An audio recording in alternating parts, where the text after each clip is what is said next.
Hey guys, welcome to the Sparks and Recreation YouTube channel. This is my 2020 Dodge Charger Hellcat Widebody. I purchased it 3 summers ago, and I've now put 37,000 miles on it. It's out of warranty. Let's go over it.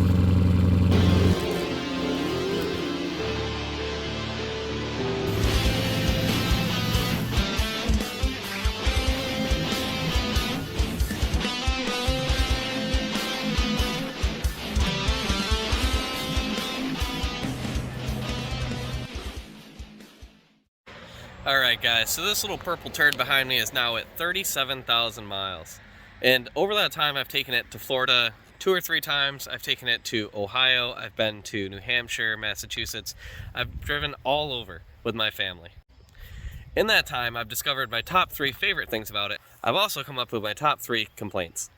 I find complaints are more entertaining than the pros, so let's go over those first. So right now you might be thinking, damn, that thing's clean. Well, this was washed only about 10 hours ago. And if you're close, see this? The entire car looks like this every like 6 to 8 hours. You wash it, by the time you make it to a car show, this color shows, from a distance it looks decent, I'll give it that. But up close, it's so bad. And I love the color, it's my favorite part about the car, but it's a constant nightmare to keep it clean. Another thing, the Brembos on these create so much brake dust. This actually has been swapped out. I got rid of the Brembo brake pad, so we went to a Power Stop Z26, which, if you think this brake dust is bad, you had to have seen the Brembos. Literally, you would make it 10 miles down the road, and it would be completely covered in brake dust again. I can at least get a couple days now that I've switched over to the Power Stops. Another problem with this color is I've been hitting parking lots 3 different times now. The first one was, see right here, trying to find paint match is a bit of a pain in the ass, which means the whole side of the car would need to be repainted at some point. This pretty unsightly door ding went right through the paint, and it does this color does a good job of hiding stuff, and you can still see what a finish. This was ceramic coated 3 years ago. It's obviously time for it again, but my number 1 complaint is keeping it clean. Another problem is the quote-unquote wide body. They're not truly a wide body car, it's just a different offset wheel with these like glue-on fender flares. The rears are getting absolutely hammered by rock chips. Like, this thing is almost not even purple anymore at this point. And that's like cleaned up, I've polished it. It's been ceramic coated. It does have this little like protector on it, but look at all the dings and dents. From a distance, again, looks decent, but when you're close, you can see what an absolute just pain in the butt it is to keep it nice. Like, there's so, I know I do a lot of highway driving, so that's partially my own doing, but the way that these wheels shoot out the rocks and the road grime, it just tears apart the side of the car. My second worst complaint about this vehicle is the bizarre tire wear. I know a lot of guys are like, honey, I don't know why the tires are worn off, and really they're just doing burnouts all the time. I will admit that was me the first set of tires, but at 37,000 miles, I'm on my 4th set of tires. It was brought in for an alignment, which they say is 100% dead on. And what happens is in the rear,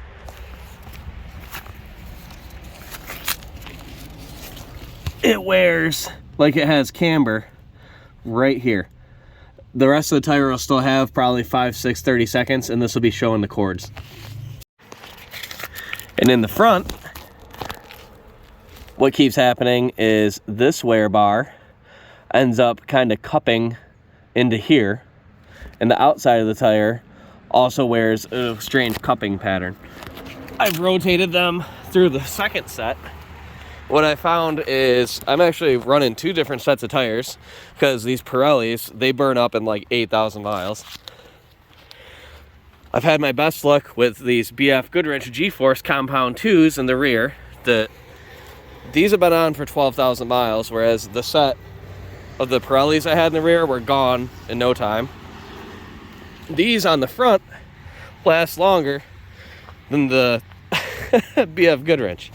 So I've kind of got it, it's squared 315 all the way around, but the problem is I'm running 2 different sets of tires, which kind of looks somewhat unsightly, but it makes it so I can take road trips and not burn through tires by the time I get to Florida. I said I was only going to do 3, but this is my 2.5 before we get to 3. The oil changes on these cars, even my cost as a car dealer, ends up being about $80 to $100 every oil change. That means if you're a normal consumer, you're probably paying about 100 to 120. That's not even with a filter. And I do it every like 4,000 miles just because I take crazy care of this thing, like when it comes to mechanical stuff. But that's awfully expensive. And there's only one recommended oil, which is Pennzoil. It's like made with natural gas oil, 040 or something like that. It is super expensive and nobody carries it. And my third and final complaint that's going to be in this video is this terrible Uconnect system. We'll be on road trips and it'll be working perfectly fine. My wife's phone will get a text message, it's not even connected. It'll randomly freeze the whole thing. And what I have to do is hold both these buttons for like 10 seconds at a time to completely factory reset this over. Well, I guess it's not a true factory reset. It's like a hard boot reset. I have had to do a factory reset because even the hard boot wouldn't do anything. And we're like in the middle of Georgia, not able to connecting our phones, not getting directions where we need to go. It was super frustrating, and it's glitchy anyway. So like a lot of times you'll hit like the button and be like, hey, play a song, play Alan Jackson or whatever. It'll just sit there and think for like 30 seconds and freeze and crash. And it does this pretty often, which is kind of strange because my wife has a very similar one in her SRT Durango and it works perfectly fine. I'm hoping that eventually they have an update. I haven't gotten a recall notice about that at all. Obviously these cars get stolen all the time. There is an update I can go in and have done for the ignition, but the problem is I've read online, if I go in and have the ignition updated so it can't be stolen so easily, it'll never be able to be tuned and it will be bricked. All right, so those are my like 3.5 cons of the vehicle that I consider the most problematic for me. Let's go to the pros. Why would I even buy this thing to begin with? I'm gonna start off with not even being on the list because it has nothing to do with the car itself, it has to do with the market. When I bought this car, it was on the forums, a guy went on and he said, hey, they're about to announce tomorrow that they're getting rid of all the internal combustion supercharged V8s. The prices are gonna skyrocket. And I, that morning, went on and contacted the dealer out in Ohio and bought this for, I think I wanna say I paid $67 or something like that, all said and done, which is less than a Scat Pack right now. They offered to buy the car back for like 90 grand like a month later, which I said no. I guess I should have, but I like the car and I can't replace it. This is a one of one with the package that it has. I'm sure you can get the one with the red seats, but there's actually more of them with red seats. I like the black more than the red.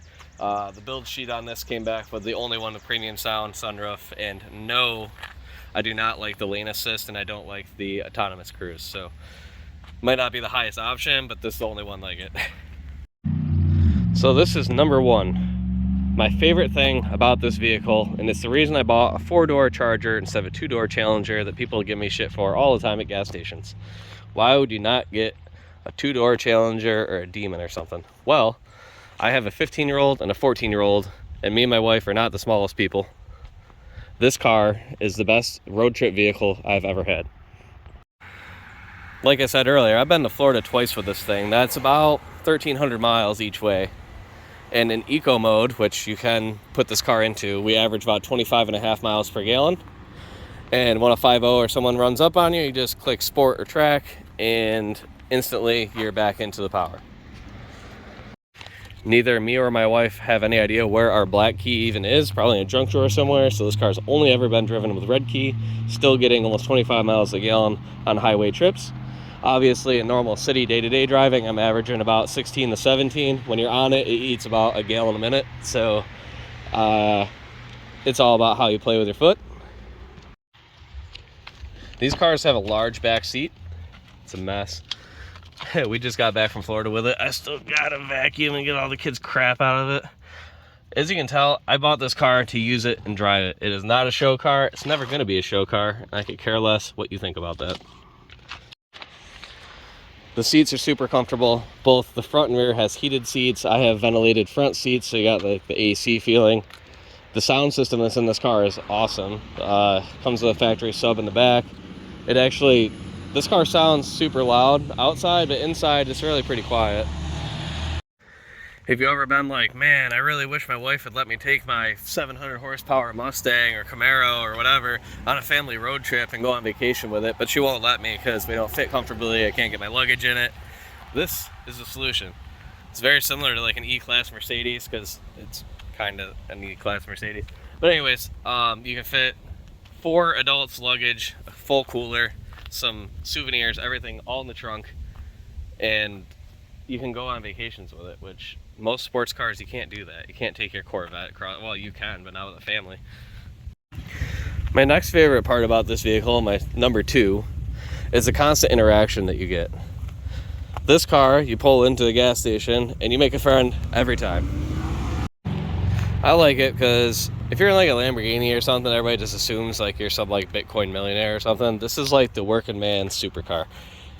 You show up, you make friends, you can fit in with the Subaru kids, you can fit in with the other Mopar guys, and this is like generational. So my kids that are in middle school, all their friends come out, yell, do a burnout. You get an 80-year-old, he's like, oh, can that thing do a burnout? It's a little different than what we had as kids. It's still the conversation maker, and I like that. I'm a type of person that likes to make friends. You get one of these, you'll have all the friends. And then my number 3 is probably everybody else's number 1. The reliable 700 horsepower. This car's had nothing done to it besides just basic brakes, tires, oil. I've beat the living crap out of it pretty often. I've never really had it miss a beat at all.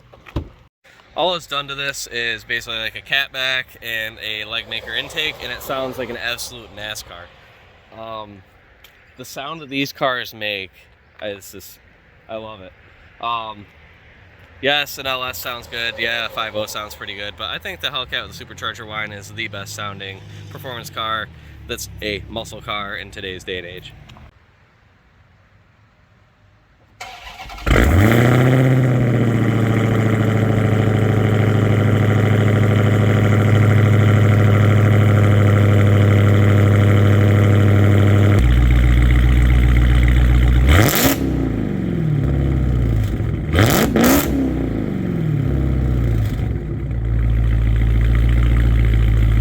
So yeah, that's my pros and cons of my overweight rental car. If you like this video, give it a comment.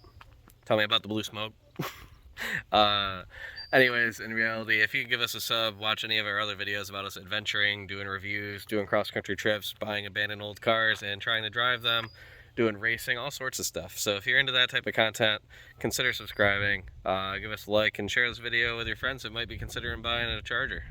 I say you should. I haven't had any real issues with it. And thanks for tuning in.